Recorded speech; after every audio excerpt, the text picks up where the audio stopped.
پھر اس سرزمین میں علامہ اقبال جیسی شخصیت پیدا ہوئی ہے. یہ ساری چیزیں جو ہے یہ در حقیقت اشارہ کر رہی ہیں کہ یہ ملک مشیت ایزدی کے کسی طویل سلسلے کی ایک کڑی ہے. اور وہ سامنے آ گیا تھا کہ سن 47 میں یہ قائم ہوا ہے، اور پورے 9 مہینے بعد 14 اگست اور 13 مئی، 14 اگست سن 47 اور 13 مئی سن 48، پورے 9 مہینے بعد اسرائیل عالم وجود میں آ گیا. اللہ تعالیٰ نے اس عالمی بیماری، اس کے لیے جو علاج ہے وہ پہلے پیدا کیا ہے. جیسے کہ حدیث میں آتا ہے ما انزل اللہ من دائن الا انزل له دوان، اللہ تعالیٰ نے کوئی بیماری ایسی نہیں اتاری کہ جس کا علاج بھی نہ اتار دیا ہو. اور جیسے کہ ماں کی چھاتیوں میں بچے کی ولادت سے پہلے دودھ پیدا ہو جاتا ہے، اس کی غذا کا بندوبست پہلے ہو جاتا ہے، اسی طریقے سے اسرائیل کا جو فتنہ اٹھنے والا تھا اس کی سرکوبی کے لیے پاکستان وجود میں آیا ہے. اور آج وہ مرحلہ آ گیا ہے تاریخ کا ایک عظیم موڑ. آپ دیکھیں گے کہ بڑی مشابہت پیدا ہو گئی ہے.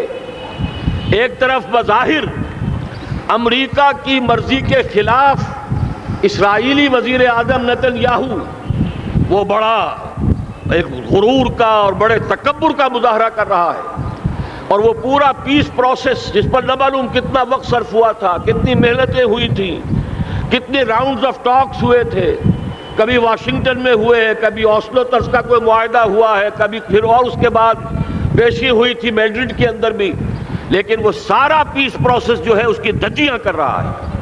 وہ وقت بالکل قریب نظر آ رہا ہے کہ یروشلم کے مسئلے پر وہاں بٹی دہک اٹھے گی.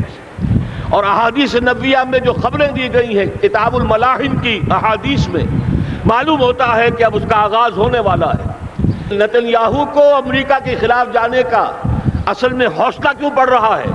اس لیے کہ اسے معلوم ہے کہ فرنگ کی رگیں جہاں پنجہ یہود میں ہے، چاہے کلنٹن ہو یا کلنٹن کا باپ ہو، یہودی لابی وہاں کی اتنی مضبوط ہے، کانگریس میں اور سینٹ میں ان کا اتنا اثر ہے کہ کوئی بھی وہاں شخص بڑے سے بڑا طاقتور اور بڑے سے بڑا اختیارات کا حامل اسرائیل کی مرضی کے خلاف نہیں جا سکتا.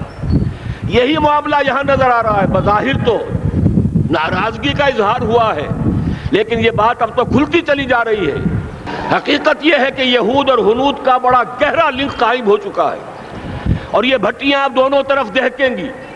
میں اس سے پہلے بارہا کہہ چکا ہوں، ملت اسلامیہ تقریباً 150 کروڑ افراد پر مشتمل ہے، لیکن اس میں سے تقریباً 20 کروڑ عرب ہیں. ان کو اللہ نے خصوصی فضیلت دی تھی. یہ تھے کہ جن کی زبان میں قرآن نازل ہوا، خود محمد عربی صلی اللہ علیہ وسلم عرب تھے، انہیں جو فضیلت عطا کی تھی. لیکن بدقسمتی سے اس دور میں آ کر بھی انہوں نے آزادی حاصل کرنے کے بعد بھی اپنا قبلہ درست نہیں کیا. کسی نے ماسکو کی طرف رخ کیا، کسی نے واشنگٹن کا رخ کیا، اللہ اور اس کے رسول کی طرف رخ نہیں ہوا. واقعہ یہ ہے کہ مجرم ہیں. دوسرے بڑے مجرم 150 کروڑ میں سے 10% یہ 15 کروڑ مسلمان ہیں. حالیہ جو سینسس ہمارا ہوا ہے اس کے بعد اندازہ ہو رہا ہے کہ یہاں کی آبادی 15 کروڑ ہو چکی ہے. 10% امت مسلمہ کا مسلمانان پاکستان ہے، اور یہ اس اعتبار سے کہ اسلام کے نام پر ملک بنا کر نصف صدی گزار چکے، لیکن یہاں پر اسلام کا بول بالا نہیں ہوا، کتاب و سنت کی بالا دستی کر اعلان نہیں ہوا. دستور میں ساری اسلامی دفعات موجود، لیکن اس کے ساتھ ہی ایسے خلا موجود، چور دروازے موجود کہ کوئی دفعہ بھی مؤثر نہیں ہے. یہ منافقت کا پلندہ لے کر ہم چل رہے ہیں اس دستور کو، اس دستور مملکت پاکستان کو. لہذا واقعہ یہ ہے کہ یہ بھٹی جو ہے اب ہماری آزمائش کے لیے آگ آد ابراہیم ہے، نمرود ہے. کیا کسی کو پھر کسی کا امتحان مقصود ہے؟ اسی لیے میں نے وہ آیت بھی آپ کو سنائی، وَلَنَّبْلُوَنَّكُمْ بِشَيْءٍ مِّنَ الْخَوْفِ وَالْجُوعِ. آج کی صورتحال پر غور کیجئے، کس درجے یہ الفاظ ہمارے جو ہیں وہ ثابت ہو رہے ہیں اور جس اپلائی ہو رہے ہیں. ایک خطرہ پیدا ہو چکا ہے. واقعہ یہ ہے کہ کوئی کرائسس ہو، کوئی خطرہ ہو، کوئی اندیشہ ہو تو قوم جاگ جایا کرتی ہے. اور اس کے بعد حقیقت یہ ہے اگر ہم نے جرأت کر لی، اور مجھے یقین ہے کہ ہو جائے گا، کچھ لیت و لال ہے، کچھ تاخیر ہے، حکومت کے کچھ اعلانات دو طرفہ سے بھی آ جاتے ہیں، لیکن مجھے یقین ہے یہ دھماکہ ہوگا، یہ مشیت اعزدی ہے، یہ شدنی امر ہے، یہ ہوگا۔ اور اس کے بعد یقیناً اس آیت مبارکہ کا دوسرا لفظ ہم پر منطبق ہوگا، وَلَنَبْلُوَنَّكُمْ بِشَيْءٍ مِّنَ الْخَوْفِ وَالْجُوعِ۔ یہاں دوسرا لفظ بھوک کا لفظ ہے، ہم پر سختیاں آئیں گی یقیناً۔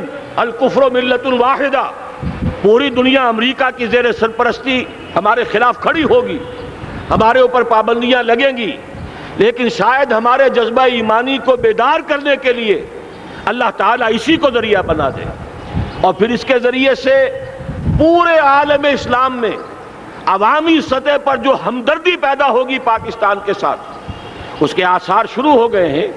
کبھی قطر کی طرف سے خبر آ رہی ہے، کبھی الاحرام کا جو ہے وہاں بات سامنے آ رہی ہے۔ معلوم ہو رہا ہے کہ جو بھی پبلک اوپینین ہے پورے عالم اسلام میں، اس کی وجہ کیا ہے؟ میں نے اپنے پچھلے جمعے کے خطاب میں عرض کیا تھا کہ جیسے پاکستان سلطنت خداداد پاکستان ہے، ایسے ہی اس کی ایٹمی صلاحیت یہ بھی خداداد ہے، اللہ نے چھپر پھاڑ کر ہمیں دی ہے۔ ایسا نہیں تھا کہ ہم نے لیبارٹریاں بنائی ہوں، ہمارے سینکڑوں اور ہزاروں سائنسدان ریسرچ میں لگے ہوئے ہوں، نہیں، اچانک اللہ تعالیٰ کی طرف سے ہمیں ایک نعمت غیر مترقبہ عطا ہو گئی ڈاکٹر عبدالقدیر کی شکل میں۔ پھر نہ معلوم کس کس ذریعے سے اس پروگرام کو آگے بڑھانے کے لیے جن پرزوں کی ضرورت تھی، کس کس ذریعے سے وہ پرزے یہاں پہنچے ہیں۔ یہ بھی خالص خداداد صلاحیت ہے، اور اس کو سمجھ لینا چاہیے کہ یہ ہمارے لیے ایک فرض کفایہ کے درجے میں ہے پوری امت مسلمہ کی طرف سے۔ اس کی وجہ کیا ہے؟ پورے عالم اسلام میں کہیں اور یہ صلاحیت موجود نہیں۔ کچھ ایٹمی دانت نکلنے کا امکان پیدا ہوا تھا عراق میں، آپ کو معلوم ہے کئی سال پہلے اسرائیل کے جیٹس آئے اور اس کی ایٹمی تنصیبات کو تہس نہس کر کے چلے گئے۔ اس کے بعد جو کچھ ہوا ہے خلیج کی جنگ میں، اس کا اگلا پچھلا کھایا پیا سارا اگلوا دیا، اور اس کے لیے جو پابندیاں ہیں شدید سے شدید تر ابھی تک چلی آ رہی ہیں۔ تو اچھی طرح سمجھ لیجئے کہ پورے عالم اسلام میں صرف ایک پاکستان ہے، پوری دنیا میں صرف ایک ملک ہے جو اسلام کے نام پر بنا، پورے عالم اسلام میں صرف ایک ملک ہے جس کے پاس ایٹمی استعداد ہے۔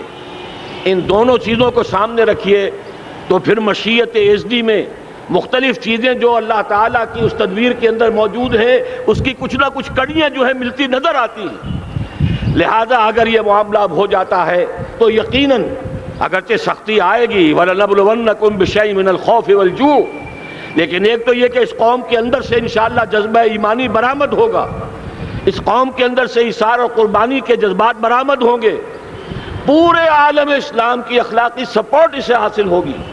اور میں یہ سمجھتا ہوں کہ جیسے نوائے وقت نے بھی بہت اچھا کیا، کل یا پرسوں کے اپنے جو سر وقت پر وہ احادیث شائع کر دی ہیں، جن میں سے دوسری حدیث بڑی معنی خیز ہے۔ حضور نے فرمایا اصابتان احرزہم اللہ من النار، دو لشکر ایسے ہیں کہ جن کو اللہ تعالیٰ نے جہنم کی آگ سے چھٹکارے کا پروانہ دے دیا، وہ لشکر جو ہیں وہ جہنم کی آگ سے چھٹکارا پا گئے، احرزہم اللہ من النار۔ وہ دونوں لشکر کون سے ہوں گے؟ اصابت یغزو الہند، ایک وہ کہ جو ہندوستان پر حملہ آور ہوگا، اور دوسرا وہ جو حضرت مسیح علیہ السلام کے ساتھ جبکہ ان کا نزول ہوگا، اور اللہ تعالیٰ ایک مجدد، اس آخری دور کے مجدد کی حیثیت سے حضرت مہدی کو بھی ہمارے درمیان میں سے اٹھائے گا، اور پھر جو آخری فیصلہ کن جنگ ہوگی الملحمۃ العظمیٰ، اس کے لیے یہاں سے فوجیں جائیں گی ان کی مدد کے لیے۔ اب ان دونوں فوجوں کو ایک حدیث میں جمع کرنے سے اندازہ کر لیجئے کہ اس کا مطلب کیا ہے۔ یہ علاقہ پاکستان اور اس سے ملحق افغانستان، یہ علاقہ ہے کہ جو اسلام کا گہوارہ پہلے بنے گا، یہاں سے فوجیں جائیں گی، اور دائیں بھی اور بائیں بھی، مشرق میں بھی اور مغرب میں بھی، اور یہیں سے انشاءاللہ تعالی اسلام کا جو عالمی غلبے کا جو وعدہ ہے اللہ کا، کی خبر دی ہے محمد الرسول اللہ صلی اللہ علیہ وسلم نے۔ لا يبقى على الارض بیت وبر ولا مدر الا ادخلہ اللہ کلمۃ الاسلام، اس روئے ارضی پر کوئی گھر بچے گا نہ خیمہ بچے گا جس میں اللہ تعالیٰ کلمہ اسلام کو داخل نہ کر دے۔ وہ حدیث کے جس کے بارے میں فرمایا گیا، حضور نے ارشاد فرمایا، حضرت ثوبان سے روایت ہے کہ اللہ تعالیٰ نے میرے لیے ساری زمین کو سمیٹ دیا۔ ان اللہ زوالی الارض فرأیت مشارقہا و مغاربہا، میں نے اس زمین کے سارے مشرق دیکھ لیے، سارے مغرب دیکھ لیے، لیکن یہ جان لو ان امتی سیبلغ ملکہا ما ذوی لی منہا، میری امت کی حکومت ان تمام علاقوں پر قائم ہو کر رہے گی جو پوری زمین کو لپیٹ کر مجھے دکھا دیے گئے۔ یہ وعدہ پورا ہونا ہے، اور اس وعدے کا نقطہ آغاز یہی سرزمین، اور جیسا کہ ہمیں افغانستان میں آثار نظر آ رہے ہیں، ایک خالص دینی مذہبی حکومت قائم ہو چکی ہے۔ افغانستان کا 80% علاقہ امن کا گہوارہ بن چکا ہے، علماء کی وہاں قیادت ہے اور حکومت ہے۔ یہ پاکستان اور افغانستان مل کر، جیسا کہ آپ کو یاد ہوگا میں نے جب تجویز پیش کی تھی کہ حکومت پاکستان فوراً تسلیم کرے طالبان کو، اللہ کا شکر ہے، میں یہ نہیں کہتا کہ میرے کہنے کی وجہ سے ہوا، لیکن بہرحال اللہ کا فضل ہوا کہ چند دن کے بعد ہی حکومت پاکستان نے تسلیم کر لیا طالبان کی حکومت کو۔ میری دوسری تجویز ابھی پینڈنگ ہے، پاکستان اور افغانستان کا کے درمیان کانفیڈریشن قائم کیا جائے۔ یہ ملک دونوں مل کر واقعتاً، کہ ایک نے واقعتاً 15 لاکھ سے زیادہ جانیں دے کر مرنا سیکھ لیا ہے، اور جو قوم مرنا سیکھ لے اسے کوئی مار نہیں سکتا، اسے کوئی شکست نہیں دے سکتا، اور ایک وہ قوم ہے پاکستان میں کہ جو 400 سال کی تجدیدی مسائی کے اثرات کی امین ہے، یہ اس کا تراث علمی ہے، چاہے وہ تحریک حضرت مجدد الفسانی کی تھی، چاہے وہ علمی تحریک شاہ ولی اللہ کی تھی، چاہے وہ تحریک جہاد سید احمد بریلوی کا تھا، چاہے اور جو بھی رجال عظیم پیدا ہوئے ہیں 14ویں صدی ہجری میں، ان سب کے اثرات یہاں موجود ہیں۔ یہ چیزیں مل کر وہ طاقت بنے گی کہ یہاں سے اسلام پھر پھیلے گا، مشرق کی طرف بھی مغرب کی طرف بھی۔ اصابۃ تغزو الہند و اصابۃ مع عیسیٰ ابن مریم، یہ چیزیں جو ہونی ہیں الحمدللہ میں سمجھتا ہوں کہ اب تیزی کے ساتھ حالات اس رخ پر جا رہے ہیں۔ کہیں فرمایا ان ینصرکم اللہ فلا غالب لکم، اگر اللہ تمہاری مدد کرے تو کوئی تم پر غالب نہیں آ سکتا، وَإِن یخذلکم، اور اگر خدا نہ خواستہ اللہ تعالیٰ ہی اپنی مدد تم سے کھینچ لے، واپس لے لے، سلب کر لے، ان یخذلکم، تمہیں چھوڑ دے، فمن ذا الذی ینصرکم من بعد، تو پھر کون ہے جو تمہاری مدد کر سکے گا۔ اس مرحلے پر سیاسی جماعتیں اپنے جو ان کا مزاج ہے اس کے مطابق چاہتی ہیں کہ کیپٹلائز کریں، پولیٹیکل مفادات حاصل کریں۔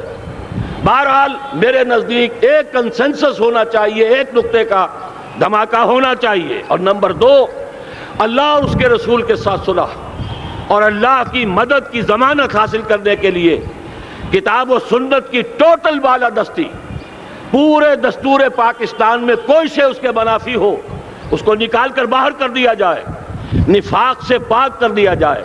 جیسے دعا ہے اللہم ربنا طہر قلوبنا من النفاق، اسی طرح دعا مانگیے کہ اللہ ہمارے ملک کے دستور کو نفاق سے پاک کر دے، اور وہ ساری ترامیم جن کا کہ ہم نے ایک مہم بھی چلائی تھی، وہ ترامیم جس کا تقریباً وعدہ کیا تھا نواز شریف صاحب نے، جس کے لیے 2 مرتبہ ایک محفل میں کہا تھا راجہ ظفر الحق صاحب سے کہ راجہ صاحب پھر تیاری کیجئے اور دستور کی ترمیم کا بل تیار کیجئے، لیکن یہ کہ معلوم ہوتا ہے کوئی بڑا ہاتھ ایسا تھا جس نے روک دیا ہے۔ یہی ہاتھ ہے جو آج ہمیں ایٹمی دھماکہ کرنے سے روک رہا ہے۔ ہمیں چاہیے کہ یہ دونوں دھماکے بیک وقت کریں، اور ان دونوں دھماکوں کے بعد پھر چاہے دنیا کی کوئی طاقت ہماری دشمن بن جائے، ہمارے لیے اللہ تعالیٰ کی مدد و نصرت ہوگی۔ وَلَنَبْلُوَنَّكُمْ بِشَيْءٍ مِّنَ الْخَوْفِ وَالْجُوعِ وَنَقْصٍ مِّنَ الْأَمْوَالِ وَالْأَنفُسِ وَالثَّمَرَاتِ وَبَشِّرِ الصَّابِرِينَ الَّذِينَ إِذَا أَصَابَتْهُم مُّصِيبَةٌ قَالُوا إِنَّا لِلَّهِ وَإِنَّا إِلَيْهِ رَاجِعُونَ۔ تو قوم انشاءاللہ تعالی، میں یہ سوچا کرتا تھا قوم مردہ ہے، بے حس ہو چکی ہے، دین سے عام طور پر بیزاری پیدا ہوتی جا رہی ہے، جو ہمارے دینی قیادت ہے اس سے بھی لوگوں کے اندر مایوسی پیدا ہو رہی ہے۔ کیسے ہوگا؟ میں نے بارہا کہا جب میں یہ شواہد دیکھتا ہوں جو حدیث میں ہے، جس کی خبریں دی گئی ہیں، 400 سال کی تاریخ دیکھتا ہوں، تو مجھے پاکستان کا مستقبل بہت شاندار نظر آتا ہے۔ یہ تو مشیت ایزدی میں کسی بہت اہم رول کو پلے کرنے کے لیے قائم ہوا ہے۔ جب میں زمینی حالات کو دیکھتا ہوں تو مایوسی ہوتی ہے، لیکن میں یہ سمجھتا ہوں کہ وہ وقت آ گیا ہے کہ جس میں یہ قوم جھنجھوڑی جائے۔ ایک دفعہ کا یہ جھنجھوڑا جانا انشاءاللہ تعالی ہمارے بہت سے دل اندر دور کر دے گا۔ آخر چینی کیا تھے؟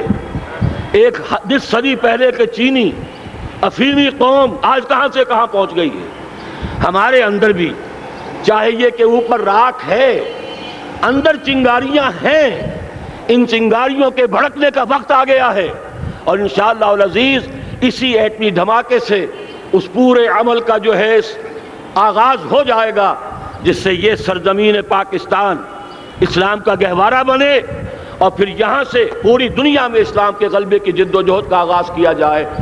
بس میں اسی پر اکتفا کر رہا ہوں۔ اللہ تعالیٰ سے دعا کرتا ہوں کہ وہ ہمارے حکمرانوں کو، اگر تو کوئی تاخیر ہو رہی ہے انتظامی امور کی وجہ سے، کوئی بات نہیں، بہرحال معاملہ اتنا اچانک ہو گیا ہے، لیکن مجھے توقع ہے کہ انشاءاللہ وہ دھماکہ ہوگا اور جلد ہوگا۔ اگر کوئی تذبذب ہے تو ہم اللہ تعالیٰ سے دعا کریں گے وہ نواز شریف صاحب کے دل کو پھیر دے اور اس کے اندر استقامت پیدا کر دے، اور دوسرے یہاں کی سیاسی جماعتوں کو بھی یہ توفیق دے کہ کوئی اور سیاسی مسئلہ اس وقت نہ اٹھائیں، اور جو بھی یہاں پہ مذہبی اور دینی عناصر ہیں انہیں اللہ توفیق دے کہ وہ اس دھماکے کا مطالبہ کرنے کے ساتھ ساتھ، بلکہ میں یہ سمجھتا ہوں کہ اس سے بھی زیادہ زوردار انداز میں دستور پاکستان سے منافقت کے خاتمے اور کتاب و سنت کو سپریم لا قرار دینے کی ترمیم جو ہے اس کا دھماکہ بھی کیا جائے۔ اللہ تعالیٰ ہمیں اس کی توفیق عطا فرمائے۔ اقول قولی ھذا واستغفر اللہ لی ولکم ولسائر المسلمین والمسلمات۔